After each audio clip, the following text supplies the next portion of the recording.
SLBC టన్నెల్లో rescue operation 18వ రోజు కొనసాగుతోంది. SLBC tunnel నుంచి ఇప్పటికే ఒక మృతదేహాన్ని వెలికితీశారు. మిగిలిన 7 కోసం ఇంకా గాలింపు కొనసాగుతోంది. వెలికితీసిన మృతదేహం టీబీఎం ఆపరేటర్ గురుప్రీత్ సింగ్ గా గుర్తించారు. గురుప్రీత్ మృతి పట్ల సీఎం రేవంత్, ఉత్తమ్ సంతాపం తెలిపారు.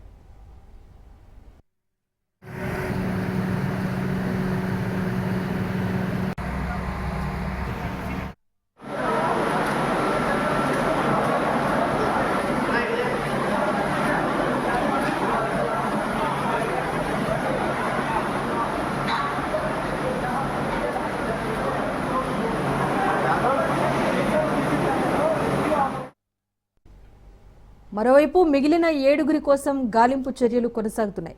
ఎండ్ పాయింట్ డేంజర్ జోన్లో మరో స్పాట్ గుర్తించింది రెస్క్యూ టీం. దీంతో 2 మినీ జేసీబీలతో శిథిలాల తొలగింపు కొనసాగుతోంది. టన్నెల్లో మొత్తానికి షిఫ్ట్ల వారీగా 11 ఏజెన్సీల సిబ్బంది విధులు నిర్వహిస్తున్నారు.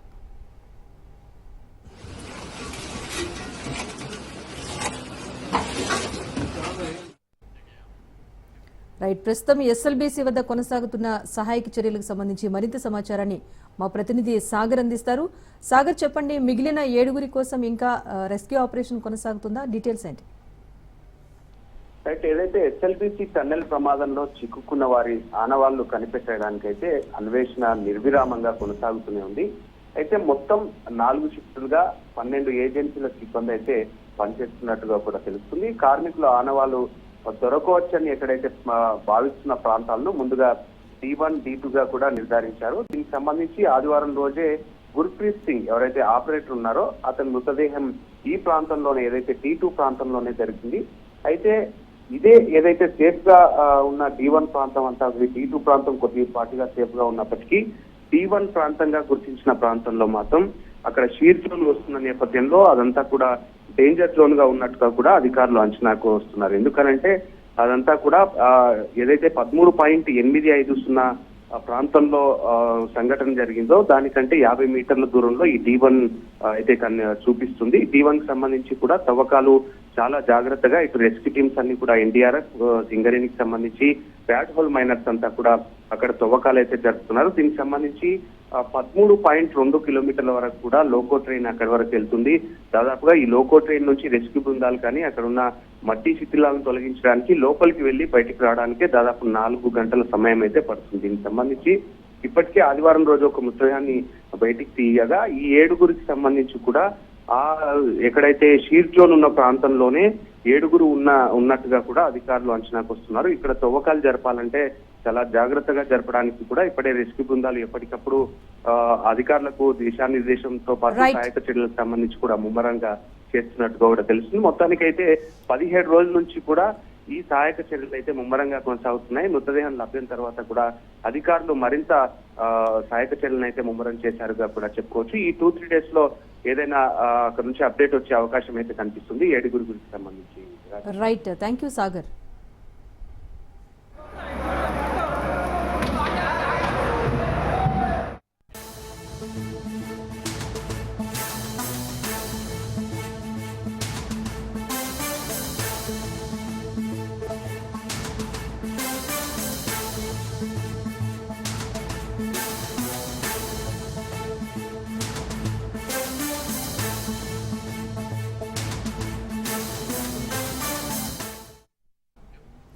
దేశవ్యాప్తంగా 2వ రోజు ఐటీ దాడులు కొనసాగుతున్నాయి. శ్రీ చైతన్య కాలేజీలో ఐటీ ఆఫీసర్స్ ముమ్మూల తనిఖీలు చేపట్టారు. తెలుగు రాష్ట్రాలతో పాటు ఢిల్లీ, ముంబై, బెంగళూరు, చెన్నైలలో సోదాలు నిర్వహిస్తున్నారు.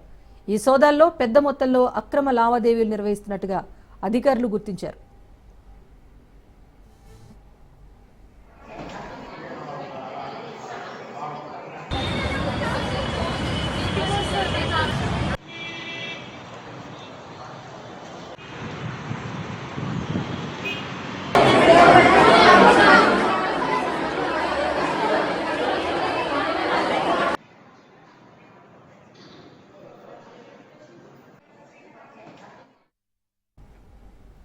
హైదరాబాద్ కేంద్రంగా శ్రీ చైతన్య విద్యా సంస్థలు నడుస్తున్నాయి. దీంతో మాదాపూర్లోని హెడ్ ఆఫీస్లో సోదాలు నిర్వహించారు అధికారులు. విద్యార్థుల నుంచి నగదు రూపంలో డబ్బు తీసుకుని శ్రీ చైతన్య విద్యా సంస్థలు ట్యాక్స్ పే చేయకుండా ఎగవేతలకు పాల్పడుతున్నట్టుగా అధికారులు గుర్తించారు. దీనికోసం ప్రత్యేకంగా సాఫ్ట్వేర్ రూపొందించి లావాదేవీలు నడిపినట్టుగా తెలుస్తోంది. అటు ప్రభుత్వానికి కట్టే ట్యాక్స్ కోసం మరో సాఫ్ట్వేర్ ఏర్పాటు చేసినట్టుగా అధికారులు గుర్తించారు. దాడుల్లో 5 కోట్ల రూపాయల నగదును స్వాధీనం చేసుకున్నారు ఐటీ అధికారులు.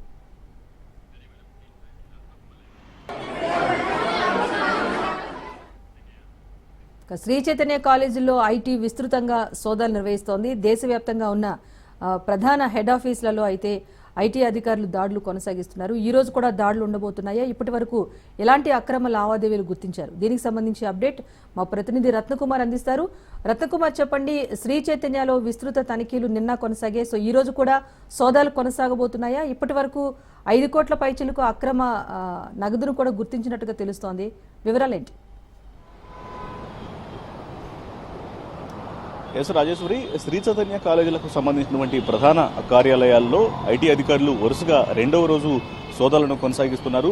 నిన్న మధ్యాహ్నం 3 గంటల ప్రాంతం నుంచి ఇప్పటి వరకు కూడా ఈ సోదాలు అనేవి కంటిన్యూ అవుతూనే ఉన్నాయి. ఇక ఇప్పటి వరకు జరిగినటువంటి సోదాల్లో శ్రీ చైతన్య ప్రధాన కార్యాలయంలో, ముఖ్యంగా మాదాపూర్లో జరుగుతున్నటువంటి ఈ సోదాల్లో ఇప్పటి వరకు మనకు అందుతున్నటువంటి సమాచారాన్ని బట్టి దాదాపు 5 కోట్ల రూపాయల వరకు సీజ్ చేసినట్లుగా తెలుస్తోంది.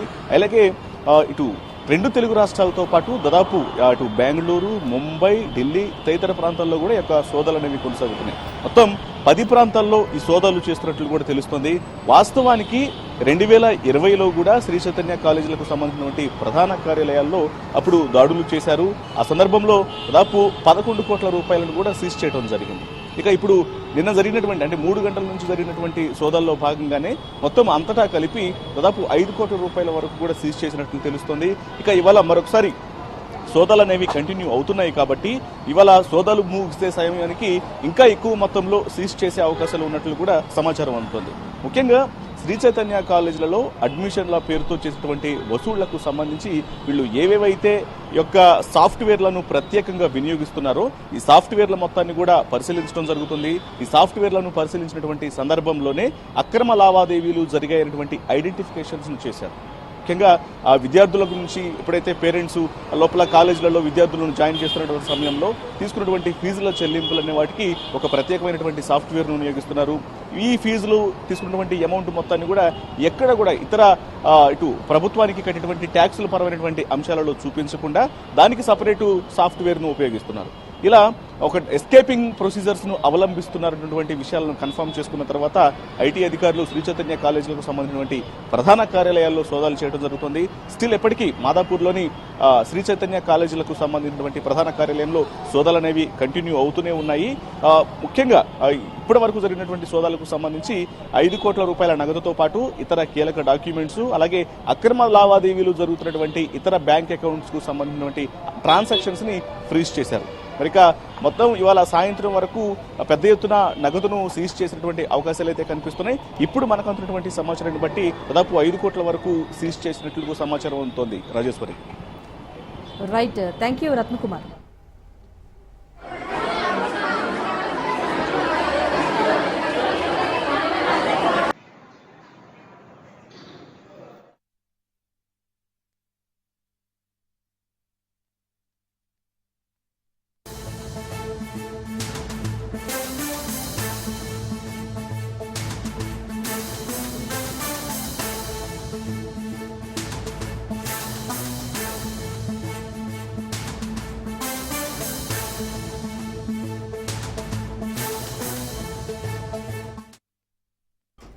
ఈ నెల 12వ తేదీ నుంచి, అంటే రేపటి నుంచి తెలంగాణ అసెంబ్లీ బడ్జెట్ సమావేశాలు ప్రారంభమవుతున్న నేపథ్యంలో నేడు బీఆర్ఎస్ఎల్పీ సమావేశం కానుంది.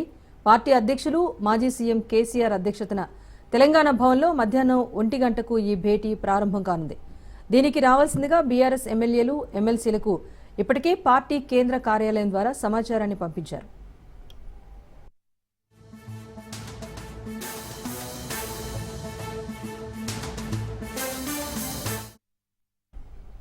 గవర్నర్ ప్రసంగానికి ధన్యవాదాలు తెలిపే తీర్మానంతో పాటు ఎస్సీ వర్గీకరణ, బీసీ రిజర్వేషన్లపై జరిగే ప్రత్యేక చర్చల్లో బీఆర్ఎస్ తరపున వినిపించాల్సిన వాదనపైన పార్టీ ఎమ్మెల్యేలు, ఎమ్మెల్సీలకు కేసీఆర్ దిశానిర్దేశం చేస్తారు.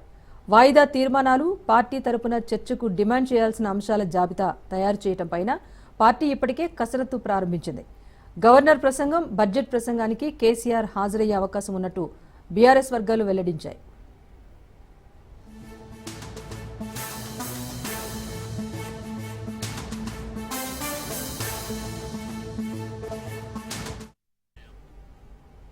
రైట్, మొత్తానికి రేపటి నుంచి అసెంబ్లీ సమావేశాలు ప్రారంభం కానున్న నేపథ్యంలో బీఆర్ఎస్ తరపున ప్రభుత్వాన్ని ప్రశ్నించేందుకు విమర్శనాస్త్రాలను సిద్ధం చేసేందుకైతే బీఆర్ఎస్ఎల్పీ భేటీ అవుతోంది. దీనికి సంబంధించి అప్డేట్ మా ప్రతినిధి సైదులు అందిస్తారు. సైదులు చెప్పండి, కేసీఆర్ అధ్యక్షతన బీఆర్ఎస్ఎల్పీ భేటీ జరగనున్నట్టుగా తెలుస్తోంది. సో ఏ అంశాలు చర్చకు వచ్చే అవకాశం కనిపిస్తోంది, ఎలాంటి దిశానిర్దేశం చేయబోతున్నారు కేసీఆర్?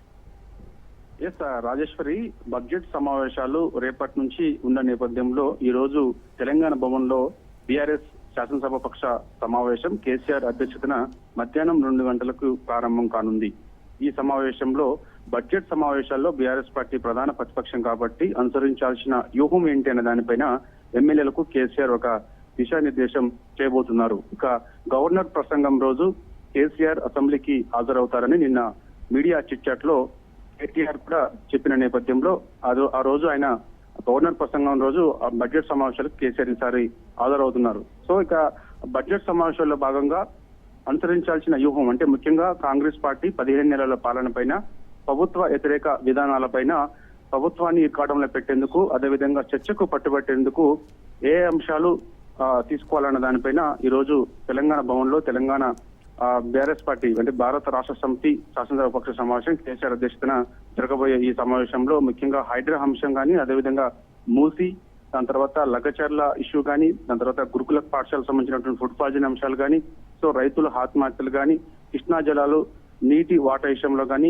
వీటన్నిటిపైన కూడా చర్చకు పట్టుబట్టాలని చెప్పేసి బీఆర్ఎస్ పార్టీ భావిస్తుంది. ఈ నేపథ్యంలో వినూత్నంగా కూడా కాంగ్రెస్ పార్టీ ఇచ్చినటువంటి 6 గ్యారెంటీలకు సంబంధించి అమలు కాకపోవడంతో ప్రతిరోజు ఒక వినూత్నంగా నిరసన తెలపాలని చెప్పేసి బీఆర్ఎస్ పార్టీ భావిస్తున్న నేపథ్యంలో చూడాలి మరి. ఎందుకంటే లాస్ట్ టైం కూడా ఒకసారి రేవంత్ రెడ్డి ఆదాని కలిసిన ఫోటోలు టీషర్ట్స్ ధరించి అసెంబ్లీ లోపలికి వచ్చేందుకు బీఆర్ఎస్ పార్టీ ఎమ్మెల్యేలు ప్రయత్నం చేశారు. ఆ సమయంలో టీషర్ట్స్ వేసుకుని లోపలికి లేదని చెప్పేసి కూడా మార్షల్స్ అడుగుతున్నారు. కాబట్టి మరొకసారి కూడా ఇలాంటి వినూత్నమైన కార్యక్రమాలు చేపట్టాలని చెప్పేసి కూడా బీఆర్ఎస్ పార్టీ భావిస్తుంది. దానిలో భాగంగా 6 గ్యారెంటీలు ఉన్నాయి కాబట్టి 6 రోజుల పాటు వినూత్న కార్యక్రమాలు చేపట్టాలని చెప్పేసి చెప్తున్నారు. ఇక కాంగ్రెస్ పార్టీ ఇచ్చినటువంటి 420 హామీలు ఏ ఒక్క హామీ కూడా అమలు చేయలేదు కాబట్టి సో దానిలో భాగంగా ప్రతి ఒక్క హామీ ప్రజలకు ఇచ్చినటువంటి హామీలు నెరవేర్చాలని చెప్పేసి కూడా భావిస్తున్నారు. మహిళలకు సంబంధించి 2,500 రూపాయల ఎన్నికల సమయంలో 100 రోజుల్లోనే ఇస్తామని చెప్పేసి ఆనాడు హామీ ఇచ్చారు. కానీ ఇప్పటికీ 15 నెలలు అవుతున్నా ఏ ఒక్క మహిళకు కూడా ఇంతవరకు 2,500 రూపాయలు ఇవ్వలేదని చెప్పేసి బీఆర్ఎస్ పార్టీ ప్రధానంగా ఆరోపిస్తుంది. దీనిపైన చర్చకు కూడా పట్టుబట్టే అవకాశం ఉంది. ఇదే అంశం కూడా ఈ రోజు కేసీఆర్ అధ్యక్షతన జరగబోయేటువంటి బీఆర్ఎస్ శాసనసభాపక్ష సమావేశంలో చర్చకు వచ్చే అవకాశం కూడా కనిపిస్తుంది. దాంతో పాటుగా నిరుద్యోగులకు సంబంధించిన అంశం చాలా ముఖ్యమైన అంశం.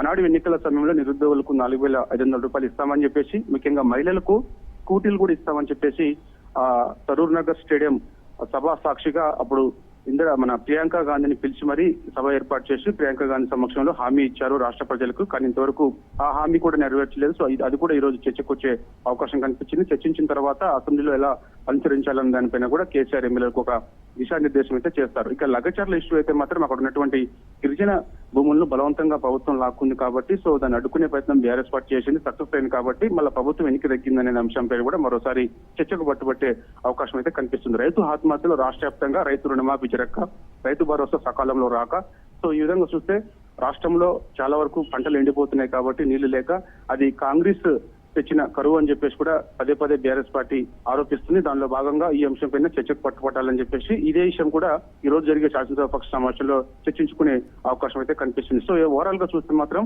మొత్తం బడ్జెట్ సమావేశాలకు సంబంధించి ఖచ్చితంగా ప్రభుత్వాన్ని అటు ప్రజాక్షేత్రంలో ఇది అసెంబ్లీ వేదికగా ఎండగట్టాలి, ప్రభుత్వ వైఖరిని ప్రజా వ్యతిరేక విధానాలపైన ఎండగట్టాలని చెప్పేసి కూడా చర్చించిన తర్వాత రేపటి నుంచి ప్రారంభమయ్యే అసెంబ్లీ సమావేశాలకు సంబంధించి బీఆర్ఎస్ పార్టీ ఒక వ్యూహాత్మకంగా వివరించనున్నది. Right, thank you Saidulu.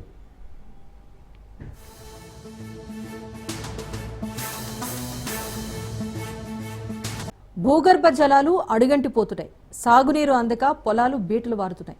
ఓ పక్క నీరు లేక మరో పక్క కరెంటు కోతలతో అన్నదాత కుదేలైపోతున్నాడు.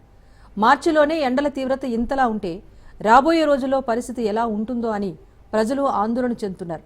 ఉమ్మడి నల్గొండ జిల్లాలో తాగు, సాగునీటి కష్టాలపై రాజ్ న్యూస్ స్పెషల్ స్టోరీ.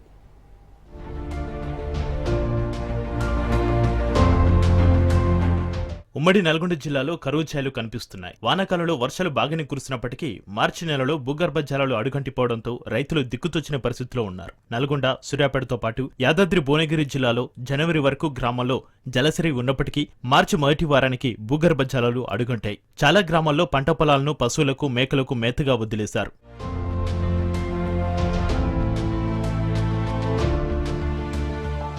భూగర్భ జలాలు రోజురోజుకి పడిపోతున్నాయి. గతేడాదితో పోలిస్తే గణనీయంగా 2.71 మీటర్లు తగ్గాయి. జిల్లాలోని సంస్థ నారాయణపురం మండలంలో ఏకంగా 11.48 మీటర్ల మేర నీటి జాడ కిందికి పడిపోయింది. ఆత్మకూరులో 17.10 మీటర్లు, ఆలేరు బొమ్మల రామారం, రామన్నపేట, మేటకొండూరు మండలంలో భూమి అడుగున 11 మీటర్ల దూరంలో నీటి జాడలు ఉన్నట్లు అధికారులు తెలిపారు.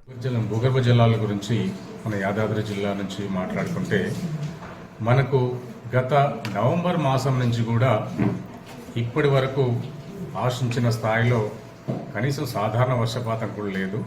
దీనివలన వర్షాకాలం అయిపోయిన తర్వాత మొత్తం జిల్లా అంతా కూడా ఒక్క మూసి పరివాహ ప్రాంతం తప్ప 2-3 మండలాలు తప్ప మిగతాదంతా కూడా బోర్వెల్స్ మీద, గ్రౌండ్ వాటర్ మీదనే ఆధారపడి ఉంటున్నాయి. కనుక రైతులంతా కూడా రెండో పంట కూడా వరి పంటను ఎంచుకోవడంతో దానికి ఎక్కువ భూగర్భ జలాలను వినియోగించుకోవాల్సి వస్తున్నది. దీనివలన మనకు నవంబర్ నుంచి ఇప్పటి వరకు ఫిబ్రవరి నెలాఖరు వరకు చూసుకుంటే సుమారుగా సరాసరి 2 మీటర్ల కంటే ఎక్కువగా భూగర్భ జలాలు పడిపోయినవి.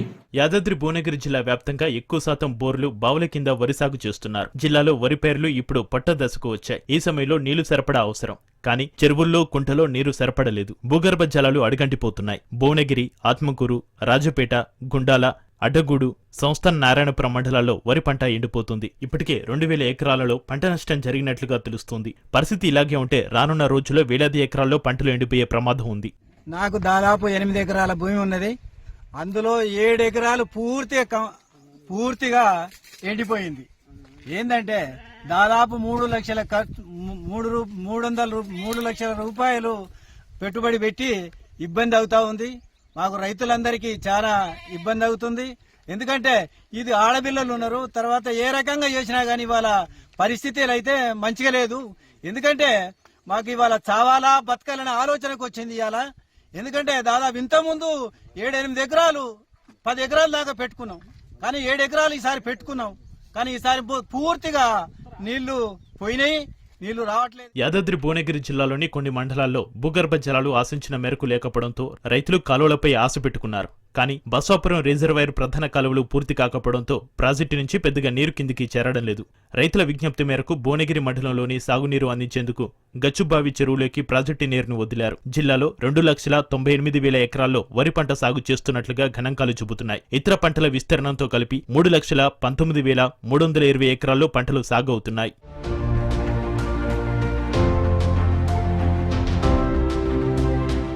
మూడేళ్లుగా యాసంగిలో వరి సాగు విస్తీర్ణం ఒకే రకంగా ఉంది. వర్షాధార పంటలపై రైతులు అనాసక్తి చూపించారు. వానాకాలంలో కురిసిన భారీ వర్షాలకు చెరువులు, కుంటలోకి నీరు చేరడం, దీనికి తోడు మూసీ కాలువలు, భువనగిరి, ఆలేరు నియోజకవర్గాల పరిధిలోని చెరువుల్లోకి మల్లన్నసాగర్ ద్వారా గోదావరి జలాలు చేరడంతో మెజార్టీ రైతులు వరి పంట సాగు వైపు మొగ్గు చూపారు. ఇతర పంటలు సాగు చేయడం తగ్గుముఖం పట్టింది. సోయాబీన్, మినుములు, జొన్న, పెసలు తదితర వర్షాధార పంటల సాగు నామమాత్రంగా ఉంది.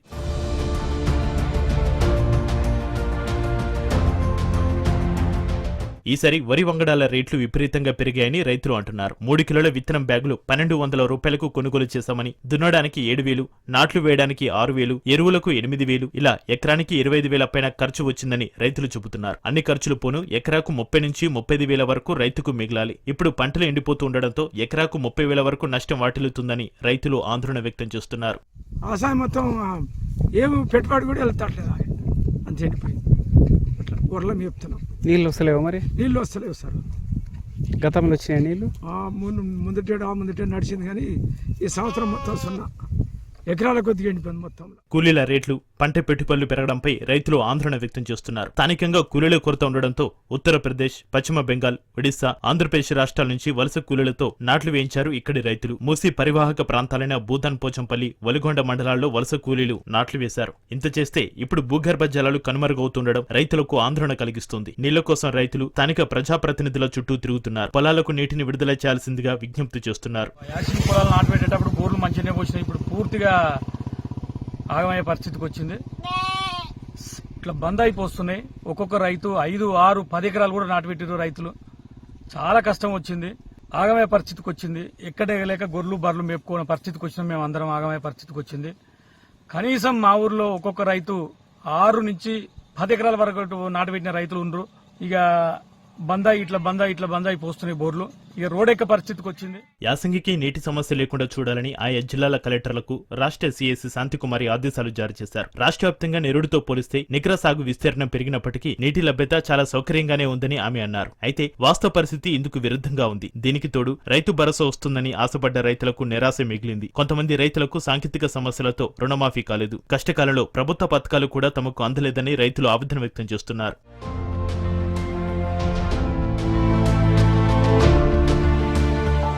నీటి మట్టం పడిపోవడంతో బోర్లు వట్టిపోతున్నాయి. కొన్ని చోట్ల ఆర్థిక స్తోమత కలిగిన రైతులు పంటలు రక్షించుకోవడానికి ట్యాంకర్లలో నీటిని తెచ్చి పంట చేలను తడుపుతున్నారు. కొంతమంది రైతులు పశువులకు, గొర్రెలకు, మేకలకు ఆహారంగా వదిలివేస్తున్నారు. పంట చేతికొచ్చే దశలో సాగునీటి కష్టం రావడంతో రైతులు కన్నీటి పర్యంతమవుతున్నారు.